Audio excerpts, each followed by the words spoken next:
Right, welcome to the Cheltenham Exchange. Do not adjust your set. It's just me and Alex on tonight, but we do have a very special guest on. We have the racing manager for Chelsea Thoroughbred Racing, partner McNeill Racing Team, the Raceday TV presenter, Ella McNeill. Ella, how are you? Yeah, really good. Thanks. Thanks so much for having me on. No, thanks for coming on.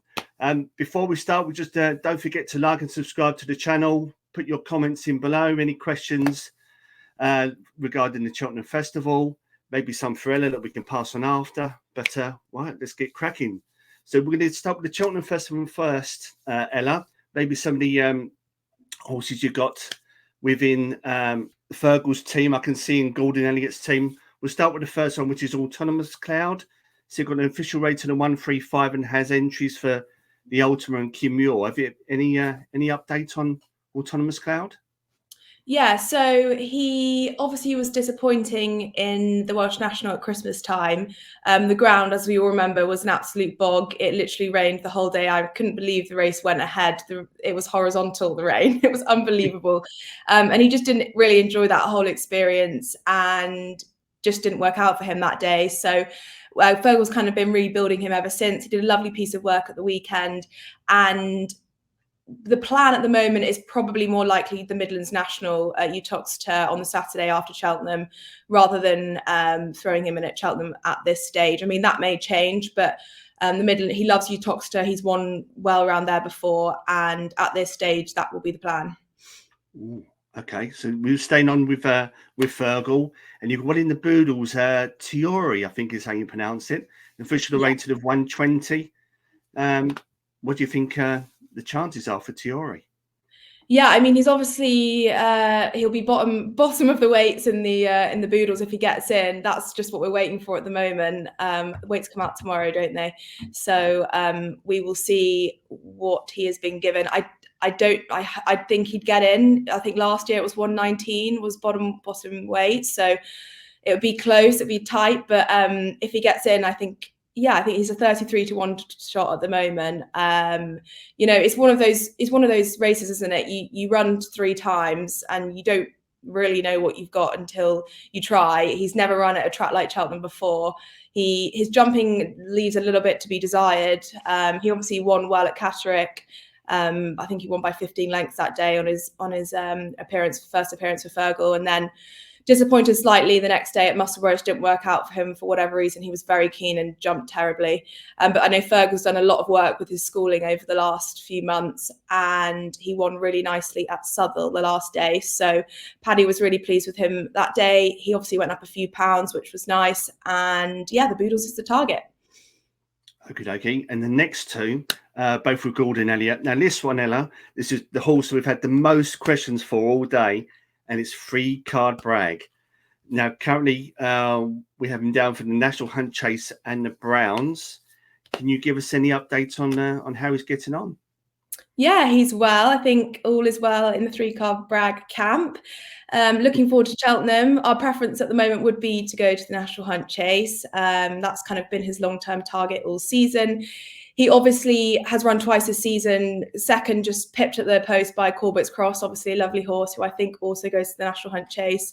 And he wasn't quite right, I don't think, at the last time when he ran on New Year's Eve at Punchestown, beaten by Monty's Star, that nice horse of Henry's. So I think he wasn't at his best that day. And yeah, he's just been training along since then. So he's had 1 8-week break. And if he doesn't go to the National Hunt Chase, he'll go to the Irish National. But no, all is well. And hopefully, if fingers crossed, all being well, he'll line up in the National Hunt Chase. And the second one of Gordon's we've got is Where It All Began. Now, official rating 135, and I think it's an entry just for the Kim Muir, Ella, at the moment. Will that still be the case, do you think? Well, he won a lovely race last weekend. He won the Grand National trial at Punchestown.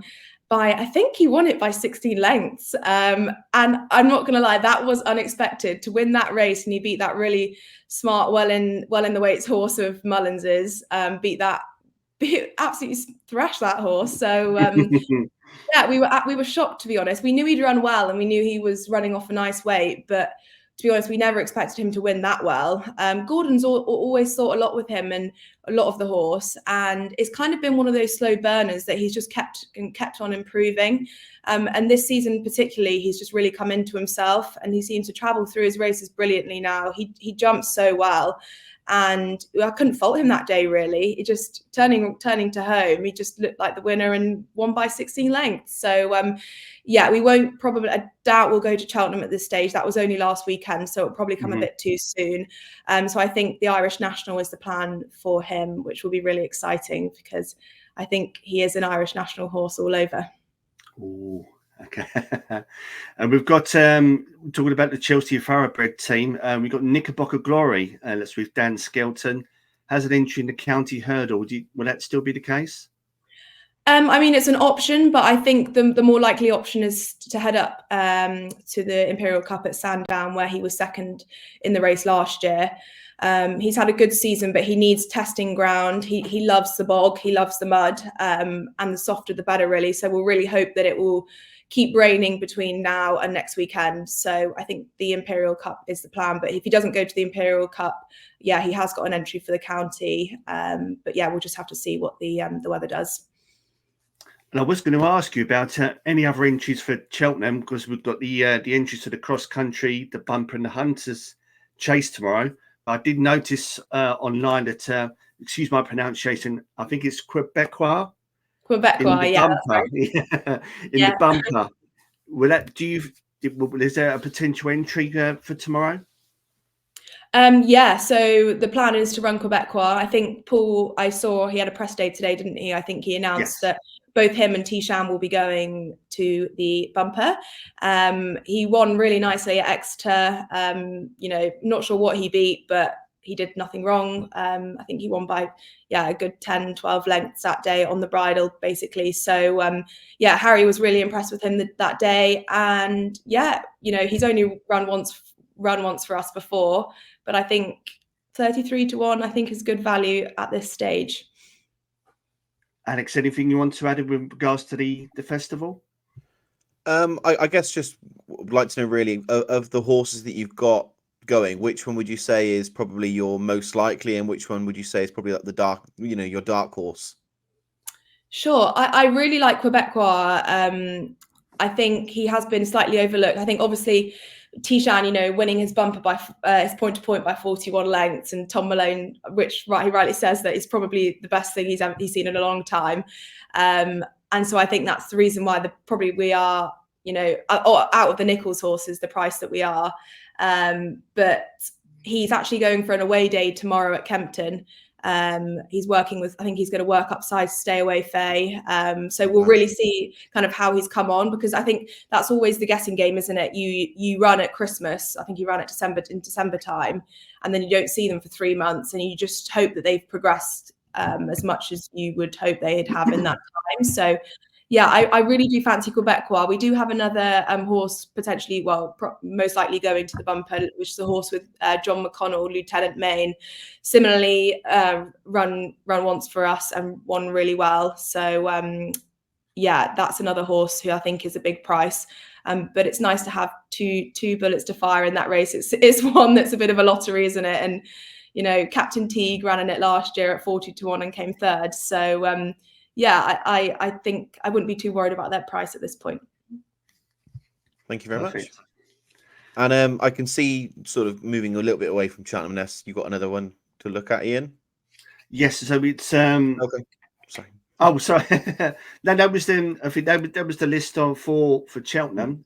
Did you have any other horses there, maybe in the cross country or the Hunters Chase? No, I think we've kind of learned over the years to keep a small team for Cheltenham. We've done it before, where we've had pretty much all the horses going, and that's their main aim for the season, which is great, but it does end up in probably more disappointment than you'd hope. So we've tried to keep it tight knit this year and go there with the horses that we think have good chances. And it's not the be all and end all. I think at this time of year it is the be all and end all, but there's plenty of other great races to target across the spring festivals. We're just going to move on to Aintree now, Ellen. there was 3 that I had written down. The first one was 3 under through 5 in for the Grand National, a weight of 10-13. Still happy with the weight and the entry? It only came out last week, didn't it? But I think Yeah. it's a nice enough weight. I mean, I wouldn't say he's well handicapped, but you know, if Shark's horse goes off 11 stone 13 or something, isn't it? 11 stone 12. I think 10-13 is a nice weight.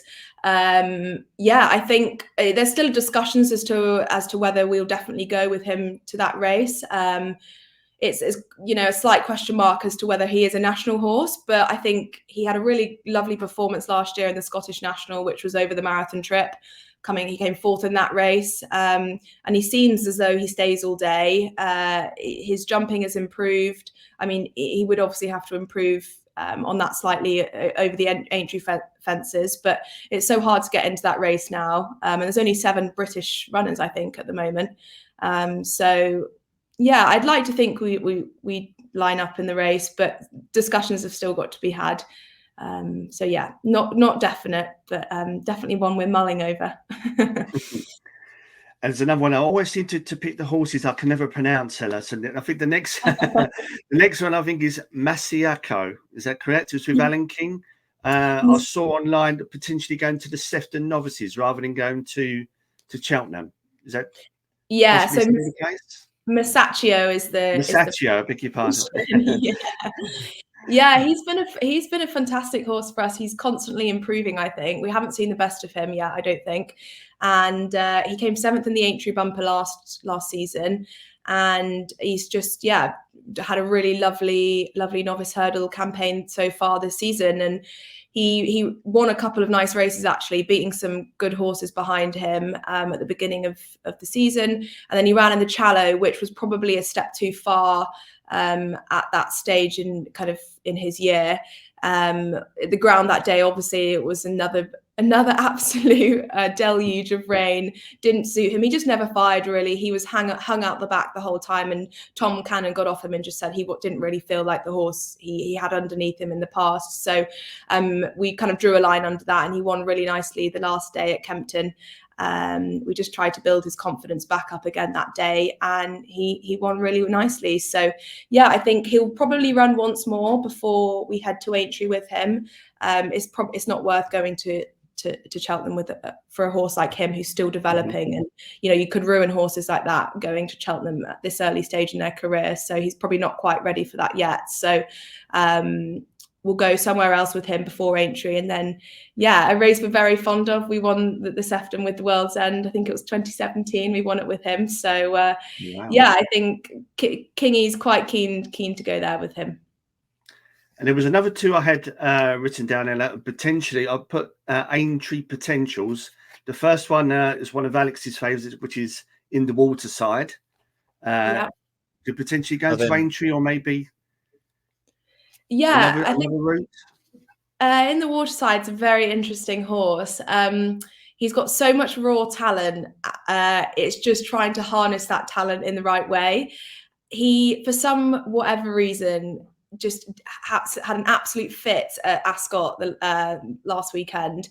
Even before he got into I wasn't there, but Paul and Charlie and my family who were there said he was dripping with sweat as soon as he walked into the pre-parade. I think I was at Nichols's the other day, and Clifford, Paul's head lad, said that some horses don't enjoy the experience at Ascot for whatever reasons. There's a lot of bridges that they have to go under. There's big stands, and for a horse it can be quite immature. And In the Waterside is quite immature in the head.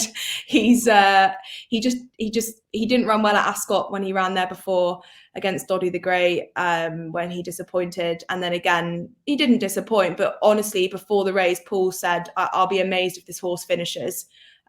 So to run into second, considering how much of a fit he had before the race, was impressive. Obviously you want to be winning races like that, but I think he's a horse for the future, and it's just about learning to harness his ability. And I think we'll run him potentially once more, not sure where, maybe up at Ayr, maybe at Aintree, but we haven't really had any major discussions on that, because he's a horse for the future and one we cannot wait to jump a fence with next season.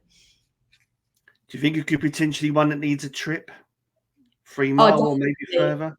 Yeah, I'd think, he's a 3 mile chaser in the making. Yeah, so he's 2.5 miles as a novice hurdler is definitely not his bag. He's yeah, and he's a giant. I think he's 17 too. He's absolutely huge. So it's almost hurdles. It just kind of that he has to go through it, and then hopefully we'll come out the other end, and he'll be a beautiful chaser in the future. I'm not sure if Alex will agree with me, but I've potentially got him penciled down for the National Hunt Chase. I think he would really thrive at that trip for next season. You might think I'm being silly, but I think he potentially could go there and do really well now. We will have to see, won't we? Bring on next season. And the second one, Ella, I've got written down is Butch. Very impressive. I see him at Cheltenham. I think it was it New Year's Day? I think he won. Very impressive. Yeah, New Year's Day. Yeah. Potentially Aintree. Yeah, so Butch is another interesting one. He's a Cave Tara and well, not that I'm a breeding and bloodline expert, but apparently Cave Taras can take their racing quite hard and they can be a bit quirky. So he is one that puts absolutely everything on the line when he's racing, and he leaves nothing left. So he takes his racing quite hard. So we do try and give him as big as break as possible between each race. He's not one of these horses that we can, bring out every 4 weeks. It's at least 8-9 weeks we'd like to give him between his runs. So I don't know. As soon as he ran up at Haydock in the Rendlesham the other weekend, well, Sean just said he just didn't fire, didn't feel like the normal Butch. Butch normally tanks around and is pulling Sean's arms out and attacks his hurdles. And that day he was just standoffish a little bit. And definitely I don't think was at his best. So Ollie then immediately said, let's draw a line. He's won twice at Cheltenham this season. He owes us nothing. He's a horse for the future and will jump a fence. But I spoke to Ollie today, and he's maybe on the side of court, like maybe we'll look at Aintree, maybe not. But it's difficult, isn't it? When if the horse comes out of the race well enough, then maybe it's something we'll look at. But it's only been a week since he ran there, so yeah, maybe after Cheltenham, ask me again and I'll give you a clearer answer. But I wouldn't be surprised if we don't see him again this season. He's another one that we want to take chasing next season. He jumps hurdles so beautifully. If you watch the way he jumps them so well. And so yeah, another lovely chaser in the making, hopefully. Funny enough, I did message because we'd interviewed Ollie Murphy previously, and I sent him a message to say about Butch. I think it was the first time at a trip, and also I think the ground on New Year's Day was awful, to put it politely. And he said Butch will thrive, and he clearly did. He was, very good that day. Yeah, he loves the mud. Alex, any other horses potentially you think could go to Aintree? Maybe. I mean, there's one horse that I'm convinced he's going to win a big handicap one day. I just don't know when that's going to be, and that's the Wolf. I mean, he just looks so talented, but he just doesn't seem to be able to put it together. What's the plan with him? Yeah, I think he may go Hunter Chase or go to the veterans races. I think he qualifies for now, and then potentially go Hunter Chasing in the future. But yeah, he's one that we always thought, we just got to wait. There's a big handicap in him somewhere, but he's an absolute monkey. Like his form just ebbs and flows, and he can be consistent and then he can be inconsistent. And God, I feel sorry for any jockeys that have to ride him when he's on a bad day, because he is hard work, to say the least. And the thing is, he can jump so terribly, but Ollie said he'll never fall because he's kind of got that bolshy attitude, and he'll never, unless he's obviously makes a terrible mistake, but he's honestly taken fences out completely, and he still manages to stand up. And so he's just, I don't know, he's an interesting one. I'm sure there's a race in him somewhere, but definitely. Yeah, he's kind of one that he's always going to be there, and he's one that you can run quite consistently and run every 4 or 5 weeks. But yeah, I wouldn't hold my breath. He's one where I just think at some point he's going to just turn up in a handicap and no one's going to expect him to win, and he'll win at about 50-1 or something, and it won't Yeah. shock me at all.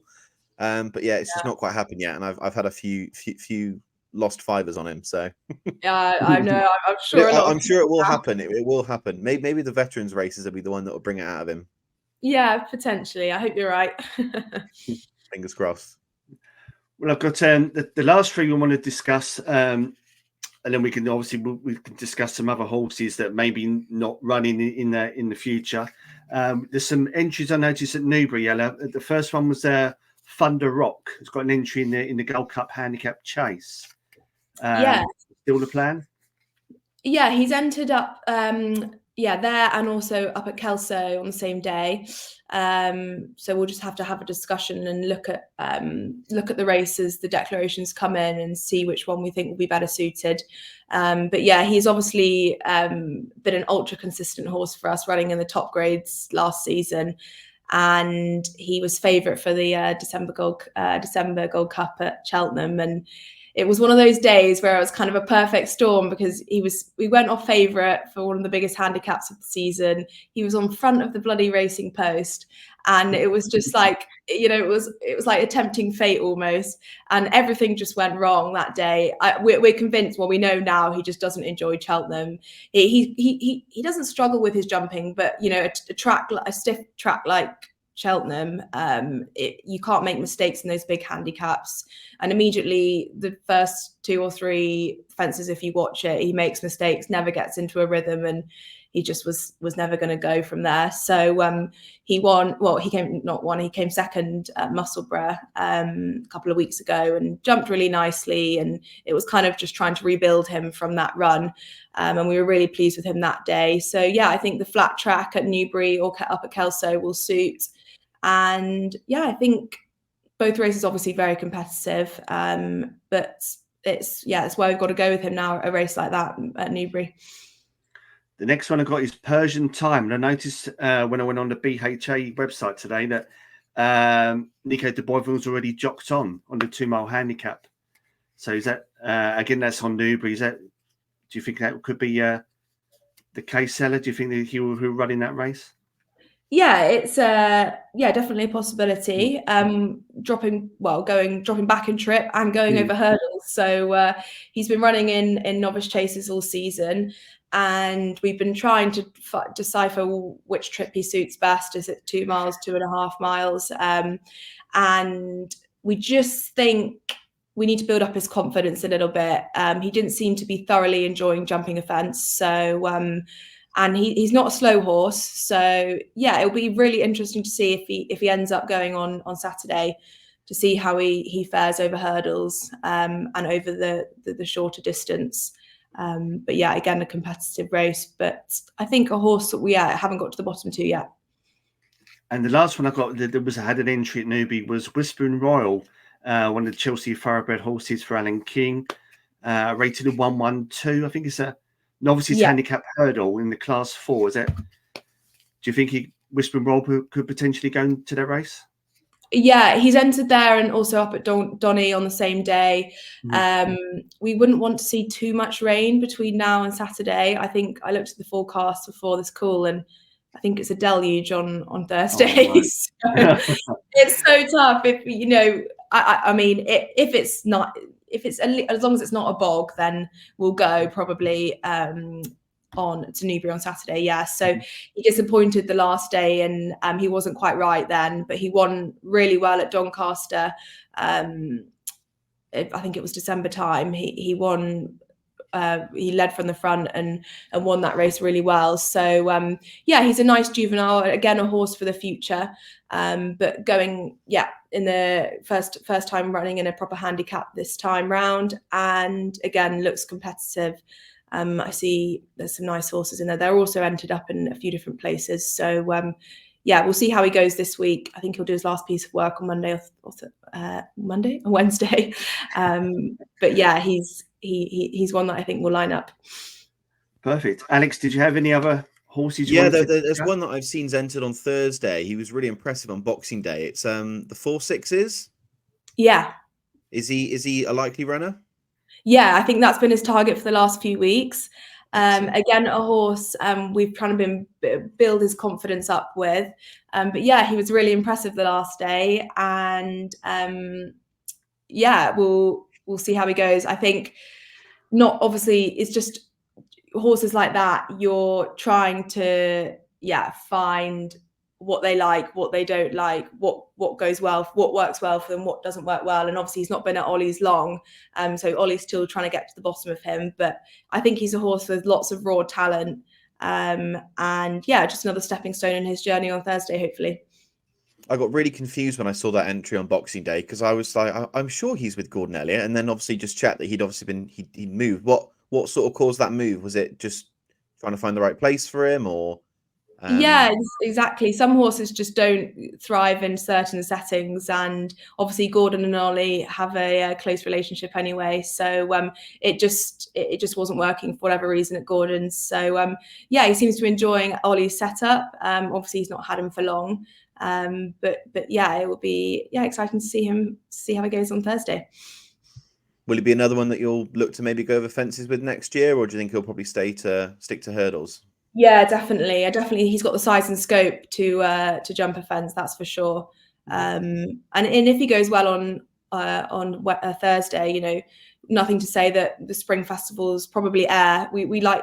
Dad's from near Ayr, so he likes to target that meeting. So we do take a lot of horses up there. So I'm sure there'll be an entry for him up at Ayr if he goes nicely on Thursday. Excellent. I've got a couple of horses that I haven't actually seen an entry for this year. Am I able to go through those now, Ian, or am I too early? Go for it. Yeah. The first one is Scaria 10. I've not seen anything from him to entered at all this year, as far as I can see. Is all okay with him? Yeah, we actually sold Ascaria 10, so he's not under our ownership anymore. So he's gone off to France. Okay. And I think he's loving life over there. So doing a bit of the cross country and different type of disciplines. So yeah. So no, it's great because you can. We get lots of videos of their progress, and we very much keep in touch with the guys that have bought him. So but yeah, he's not on our books anymore at the moment. Yeah.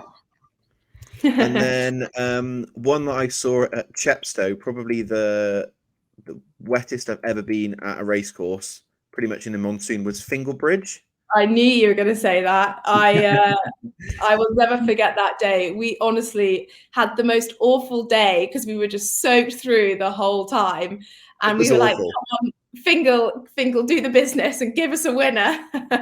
And he beat a nice horse of Nichols's, Isaac Jezebel, that day, and I can tell you we celebrated that one. But no, we had a terrible season last year for injuries, and unfortunately he got a setback. So you won't see him now until next season. So he's had to have the whole year off. So yeah, he'll be back next year.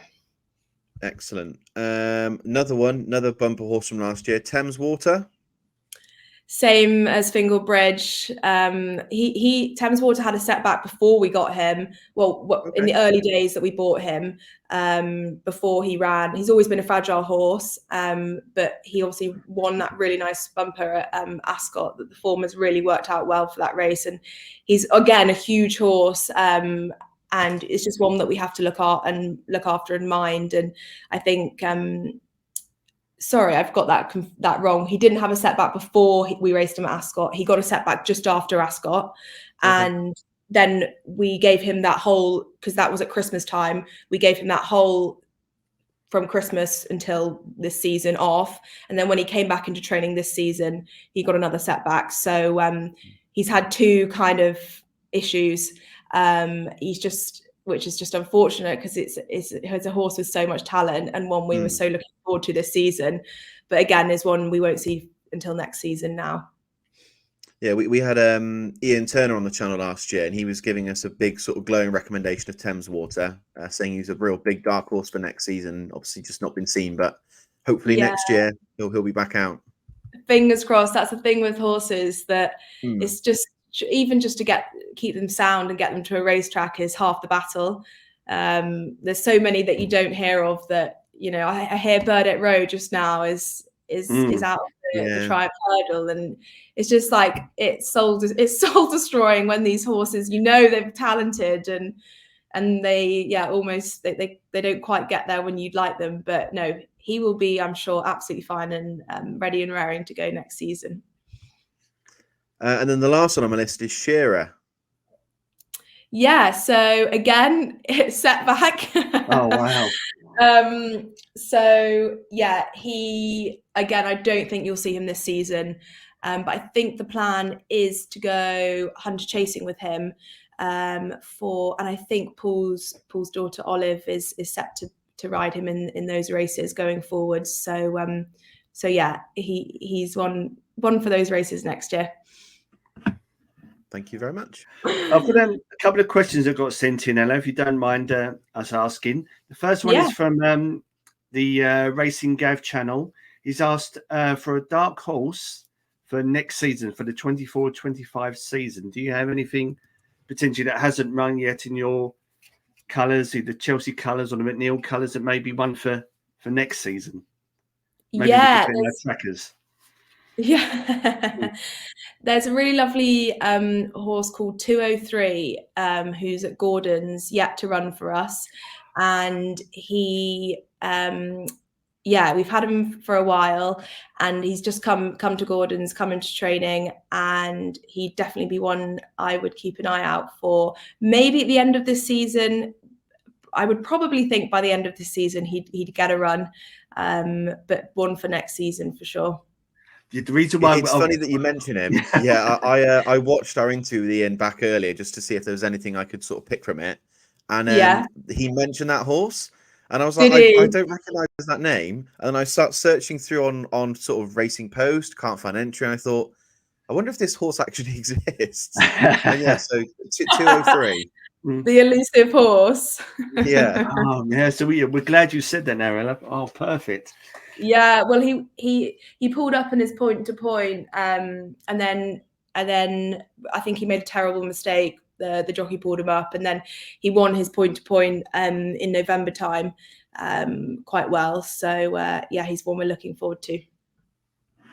And the second one I've got from Ginger Joe, who does the Ginger Joe Racing channel. He's asked, who decides what horses to buy? Again, maybe you could relate to the Chelsea Thoroughbreds, could relate to McNeill's, and that's a good question, actually. Yeah, is it you? Oh no, well, I definitely don't have power of veto, but no, it's a mix really. Like a lot of people do ask, like, do you have a strategy? Do you have like one person that you go to? Because I know a lot of people like to focus on a specific agent or one trainer, but we have horses all over the country with, in Ireland and England, with lots of different trainers, and so there's lots of different kind of buying avenues, I guess, and buying streams. So there's not really like one specific way that we buy a horse. We don't go to certain types of sales or use one agent or just buy from one trainer.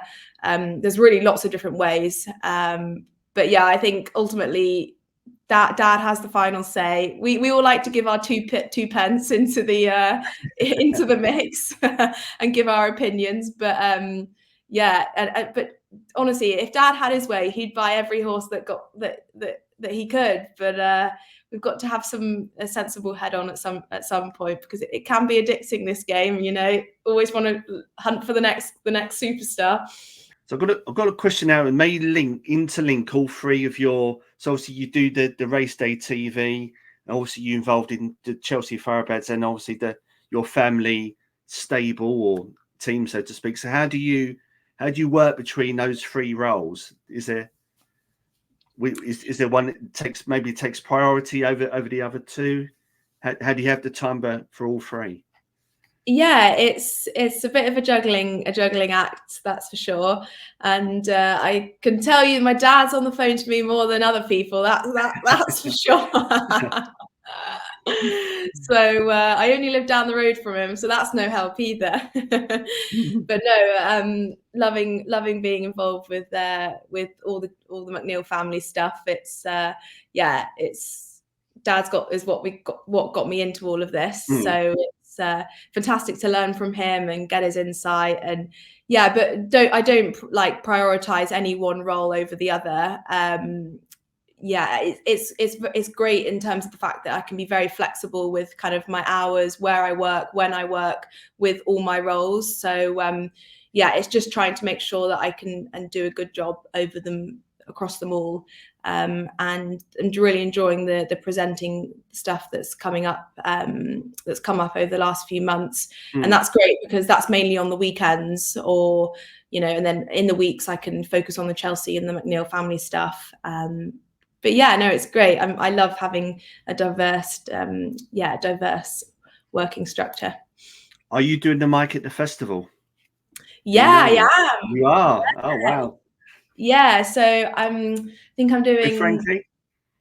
I think Frankie's actually doing a couple of other days to me. So I'm doing, I think, Tuesday and Friday. Mm-hmm. And then I think Frankie's doing the middle 2 days. And then we have different presenters come on with us. So so there'll be a couple of different, I think that they swap it around. So there'll be a few of us through the whole festival. But yeah, so excited to be doing that. I've normally just go to Cheltenham as a punter. And so yeah, it'd be really exciting to kind of be a bit more behind the scenes and working there this year. Perfect. Would Alex, you put in a good word for Ian, because he'd love to get on the orange mic? Ian, I'll have to come and hunt you down. Oh, yeah, they take the mickey out of me saying I should do the orange mic, but he does. I think he's good at it. No, it is great fun, and I love it because a lot of the time when you go racing, well, when I went racing, I was with my group of people that I went racing with, and you kind of stay in the same bar or the same place, and you'll go out to watch the race and you'll go back in. And the great thing with Raceday is that you literally get to see the whole race course. You get to see everyone that's racing. You get to chat to people from that are on the in the Premier Bar or in hospitality, or trainers or jockeys, or students that are going racing for the first time. And it's such a mix. That's the wonderful thing about racing. You get such a mix of people that go racing. And I think Raceday have really done such a good job of trying to capture that new audience. So yeah, we've got some exciting things coming up for the festival, I think. Excellent. Alex, did you have any questions for Ella? Just sort of more of a generic one, really. Well, not generic, but sort of general one. Obviously, I've seen over the last few years, you've had more sort of joint ventures with other people, haven't you? So, horses that are sort of co-owned. How has that sort of come about, and is that sort of going to continue? And how does that work? Who sort of tends to find horses? Do people come to you, or basically, how does that all work, really?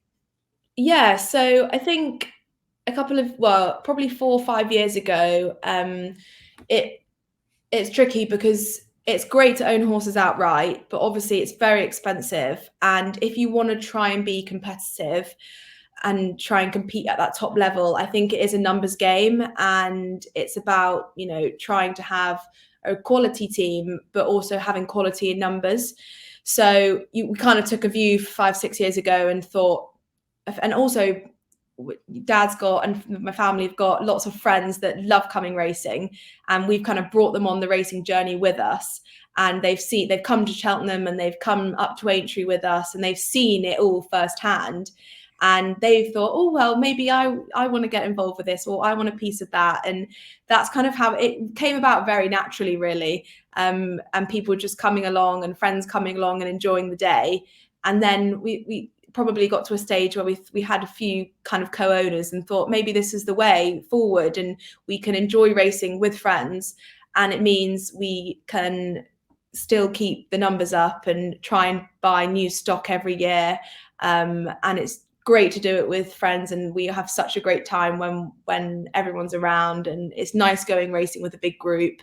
But also it's a great financial aspect as well, in terms that you only have to pay half the training fees and half the purchase price, and it just makes it more financially viable. It's very difficult. We're not at that top level where we can be paying 500 grand for a horse. So, and you've got those guys that fair play to them are doing that constantly. And it's just something that we're trying to, bat against our average. So doing it with co-owners makes it slightly more viable and also just great fun. No, it sounds great. And is it sort of you guys would sort of source something and then go to a friend and say, we've got this horse, is anyone interested? Have you got a little WhatsApp group, something like that set up? Or so that's kind of a big part of my role, is kind of keeping all our kind of co-owners up to date. I mean, some are different. Some are kind of ingrained in racing already, and it's more of a collaboration, I guess. And we'll find horses together and speak to the trainers like together, and more collaborative. But some, for example, butchers owners, it's their first ever racehorse, so they are kind of learning on the job almost, and trying to take in every experience. And so for them, we're kind of showing them the ropes, as you'd like to say, I guess. And we have a WhatsApp group and we keep them all updated, and they've just had a ball, having a horse win twice at Cheltenham. They think it's easy. So great first horse to be involved with. Yeah, I know. And they're the loveliest of people. They really do deserve it.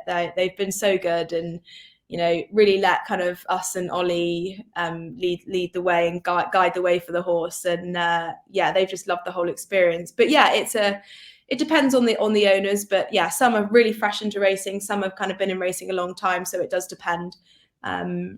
But it's just a great way to enjoy racing with friends, I guess. And one final one. I'm not asking who's sort of the best or anything, but have you got like a favorite yard to visit of the horses or the yards where your horses are? Have you got a favorite yard, whether it's because of how friendly they are or anything like that, or even for any reason? That's a tricky one. I think, well, when Dad first got into racing, he had horses mainly with Alan King. And I've got really fond memories. I must have been probably 8 or 9. And I don't really come from a horsey background as such. Like, I don't ride. We've never had horses at home. My parents aren't horsey at all, really. So it's more kind of the racing side of things, I guess. And I'd never really been up and close and personal with a racehorse before, and never knew that they run up gallops, or I had no idea about the whole behind the scenes of racing. And so I remember going to Alan King's yard, and it's the most beautiful yard, and it's in the top of it's Barbary Castle, and it's at the top of, they've got a big gallop, and it looks over the whole of Marlborough and the whole of the Wiltshire countryside. And I've been there on many bad days, but on a good day when the sun is shining and the skies are blue, and it's just the most beautiful place. So I've got really fond memories of Kingy's yard, just because it was the first race yard I really visited and kind of got an insight into what this whole racehorse thing is about. So probably that one. But they're all great, to be honest, and they all have their quirks. Like, compare and contrast yards. Some are rustic and homey, and some are very flash and state of the art. Some have flat gallops, some have hill gallops, some have wood chip gallops, some have carpet. It's like so many different varieties. So you can't really compare them all because they're all so different. But Kingy's got fond memories, that's for sure. Excellent. Any more questions, Alex? No, nothing from me. Okay, well, I haven't got any more questions, Ella, but now's your chance. If there's anything you want to plug, any of your accounts or your Chelsea Thoroughbreds or anything like that, now is your chance. Well, thanks so much for having me on. And I guess anyone wants to follow Raceday TV, that would be great. We were obviously covering all of the festivals. I think they're at the Thoroughbreds Employee Awards this evening. So I think Frank is getting some really great content of that this evening. But Raceday TV, Chelsea Thoroughbreds, McNeill family, all of the accounts. Give them a follow. I won't put myself too much. Well, thank you very much for your time, Ella. It's much appreciated. Hopefully we'll bump into you at the festival, and thanks very much for your time. Thanks so much for having me on, guys. Okay, so thank you very much. we've got potentially 4 videos coming out this week. We've got our Twitter number 4 coming out, haven't we, Alex, this week? Yep. And we've also got 2 compilations. We've got guests from the wide variety of hosts and podcasts that picked out some handicap hurdles and chases, which will be out this week. We record our first Cheltenham preview on Sunday, which will be the championship races and all the novices races. And then on next Monday, which I believe is the 4th, we have a very special Irish, should we call him a god? I'm not sure, but he's definitely up there. We'll announce. Sounds like we've got Willie Mullins. We haven't got Willie Mullins. No, but he's up there. But no, thank you very much, and we'll see you soon.